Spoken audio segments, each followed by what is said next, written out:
Welcome into Bartholomew Town. Our guest today, Victoria St. Germain. We're going to talk about Transgender Zone, which is a community platform and learning space created by and for the transgender community. It's designed to offer guided, compassionate support for individuals navigating every stage of their transition. Victoria, welcome to Bartholomew Town. Thanks for the time. Thanks so much for having me, Bill. Let's talk about your Rhode Island roots here to set the table before anything else, because, it's a particular badge to have.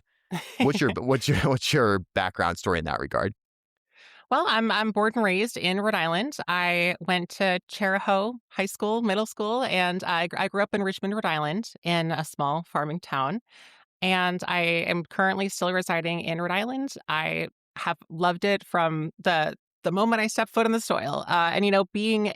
We will get into this, but being a trans person openly in Rhode Island comes with its own unique advantages and disadvantages.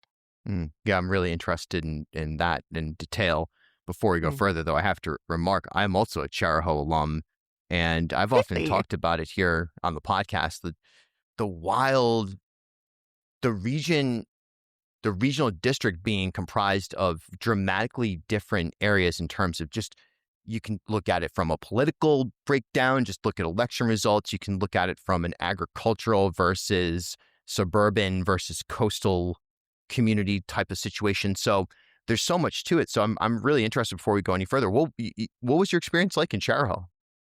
Well, I always describe it as sort of the opposite of what you often hear, blue dot in a red state. And Charahoe is a little bit more of a red dot in a blue state. At least that was my experience of it, where there are a lot of supportive people, but there were also there was a lot of opposition. So I actually set legal precedents in Rhode Island for trans folks to be able to use the correct facilities in schools and locker rooms, bathrooms. I'm sure since then there has been further litigation on that, but I started my transition at the age of 14. And throughout that entire journey, my parents were by my side helping me fight the school administration to make sure that I was able to use the right facilities. So on one hand, I had a lot of support from some of the administration, a lot of the student body. But on the other hand, I also grew up getting spit on and having trash thrown at me. And there was, language check on this? You can use any language you'd like. If it's not suitable for FCC, Right. I'll just beep it. So absolutely. There was a student-made but school-endorsed scavenger hunt where one of the items on the list was get a picture with the tranny, and that was me. Really? And so people came rushing up to me taking photos, and I was like, "It's all happening," but it was for a school scavenger hunt. But all of that to say, I had not the best experience in Charahoe, but I wouldn't change it for anything. And I'm trying to use the platform that I have now to make the world a safer and better place. Well, I'm so sorry you experienced that, and that's just that's unbelievable. On a different level, I would say very same thing. So I think it's really important context here for people to hear.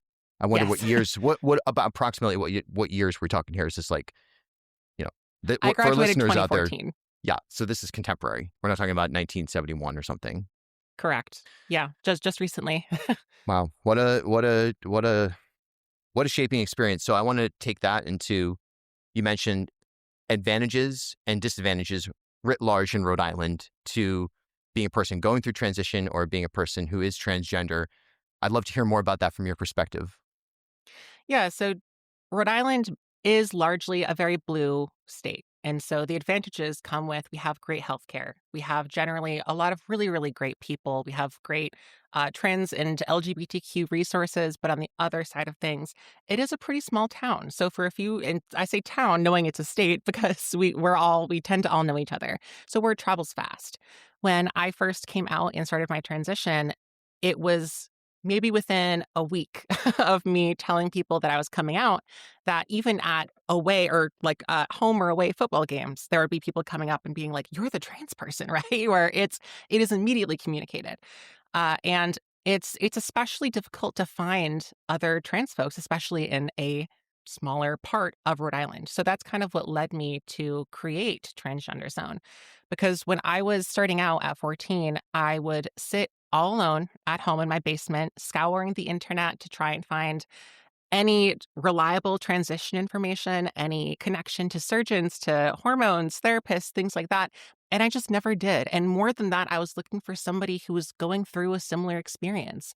And until I got to college, where I only met one other openly trans person, I didn't meet anybody and I felt so alone. So I knew that being in such an open state in Rhode Island, I'm most certainly not the only one that's experiencing that. What's been your experience since you founded Transgender Zone in terms of what have you heard from people and from your own experience in terms of connecting with more people? Oh my God, it is so great. So, on just for some context on Transgender Zone, we try to promote the ideas of confidence, competence, and community, and all aspects of transition. So we offer a few different unique resources on Transgender Zone. So first of all, we have live group coaching where members can come and practice gender affirming skills like vocal training or makeup.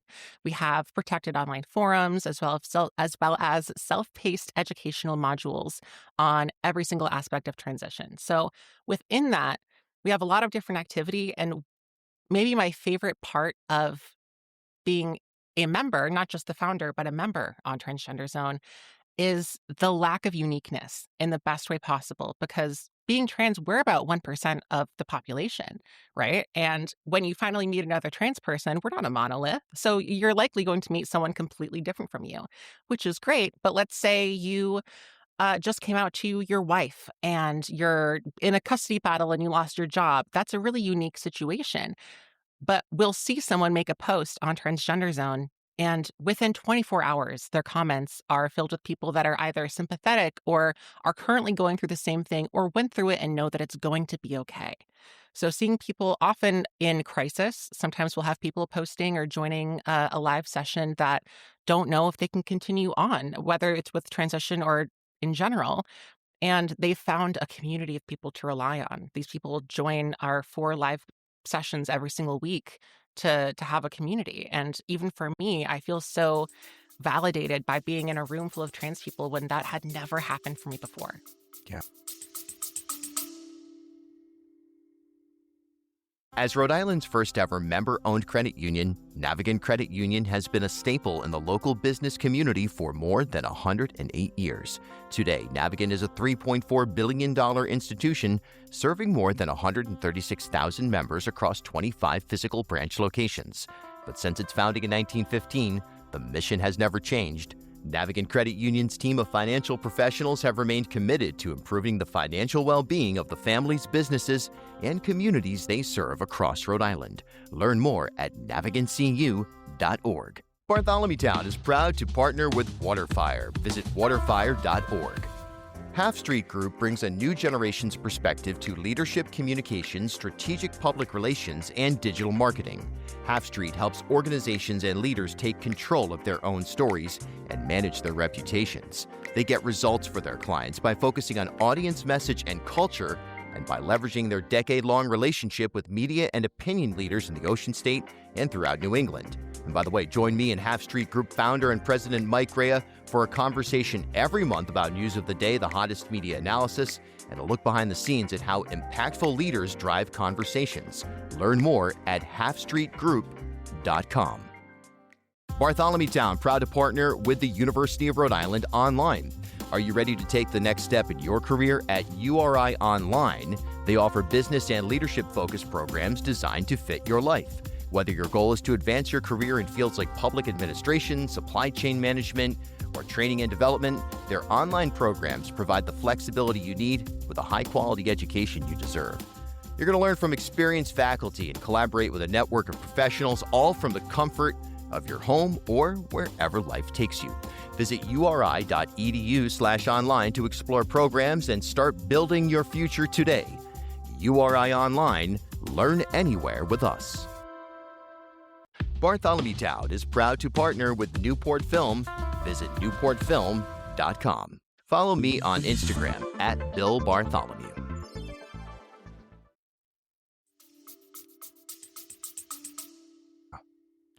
What's your ambition in terms of scale, in terms of taking this to a larger or making it available to more folks? Well, really, it's getting the word out. So the Social Mm. Enterprise Greenhouse in Providence has helped so much in the development of Transgender Zone. Early on, for anyone who doesn't know, Social Enterprise Greenhouse is sort of the entrepreneurial hub for anyone looking to make a social impact.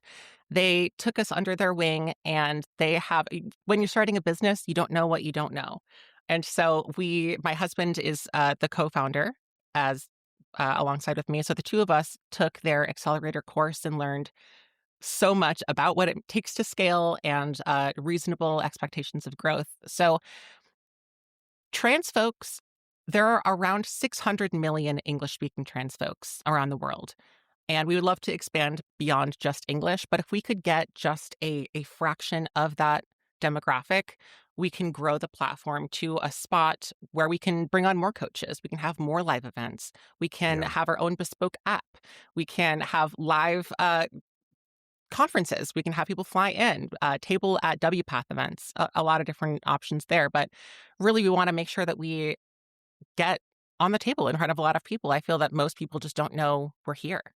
Yeah. Well, it's the convergence of a critical issue that you've just identified, but then also something that it's a space that requires a lot more thought, which is nuanced post COVID in the sense of what public health and people who pay attention to public health learned about the value of creating digital community or digital, whether it's telemedicine or legitimate digital spaces that can then scale out into the real world, whether that's brick and mortar healthcare in vulnerable neighborhoods, for example, or that means live events or podcasts or whatever it may be that you're talking about. So there's this natural thing that kind of hits to a lot of different bases right now. That's really important for us, I think, as a country at minimum, to sort of focus on Yes. if we've Well, learned and that's anything. exactly. And at Transgender Zone, we make a scale, a world stage difference where we have members in Singapore, we have members in South Africa, as well as members right here in Rhode Island, besides just me. So it's really great to see that because in Rhode Island, we're facing our own challenges, but on a national scale, in the United States, we are as a community so viciously under attack. And we've never been exactly celebrated in a lot of ways. But right now, especially, people are losing their jobs. We have members that are in the military. We have members who have to leave their state because they can no longer get care. And that's incredibly difficult. To have a community of people to reach out to is unbelievably important. A lot of these people have been disowned by their families.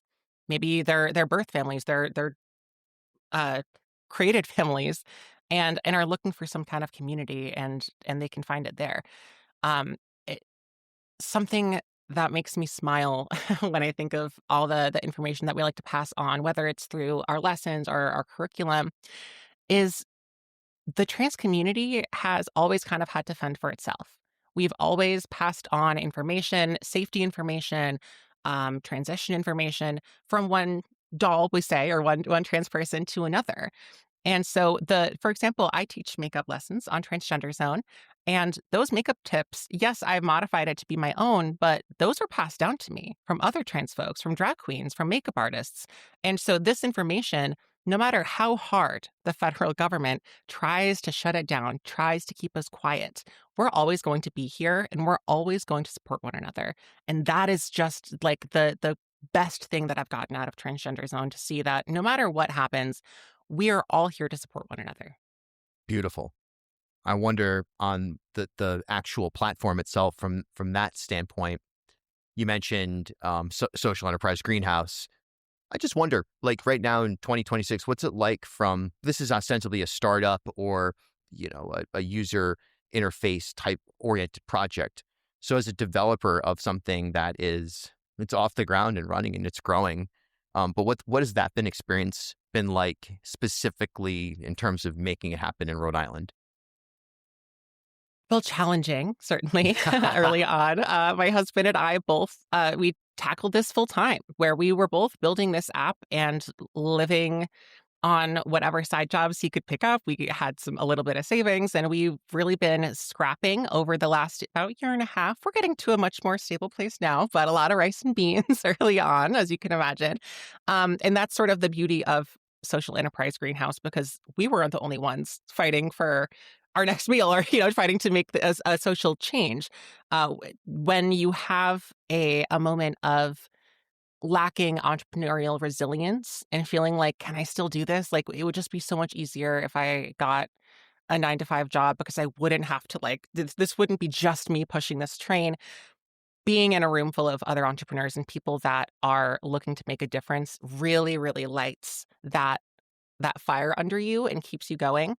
Um, and I think we started right before the 2024 election happened.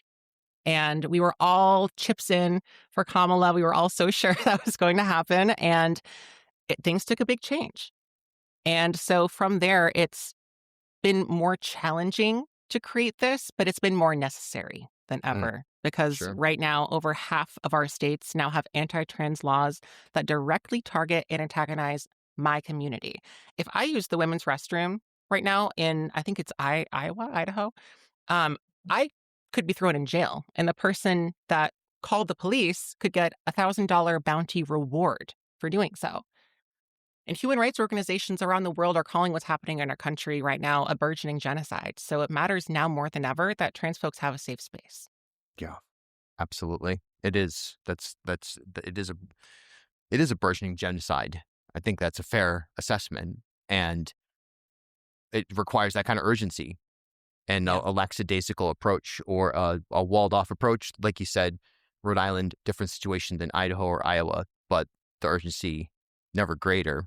With that being said, as we close here, what's your message to anyone out there that's hearing this that themselves or someone they love or know or care about, or maybe in the future could benefit from becoming a participant in the transgender zone community? Well, I would say certainly check us out at transgenderzone.com. For the trans individuals, stay strong. We've made it through much worse times than this, and we will make it through this again. It's day by day, but by having a community around you, anything is possible. And to those who are loved ones or just allies of the trans community, we hear a lot protect the dolls. And yes, protect the dolls, but also as you're doing here, Bill, platform the dolls, pay the Mm, dolls, hire the dolls, make sure that trans folks are given these opportunities because our community has been cornered into things like survival sex work or homelessness for so long, and it's still happening today, particularly amongst Black and Brown trans women. It's a large problem in our country. So platform, pay the dolls, make sure that you are outspoken in your support, and remember that the fight never stops.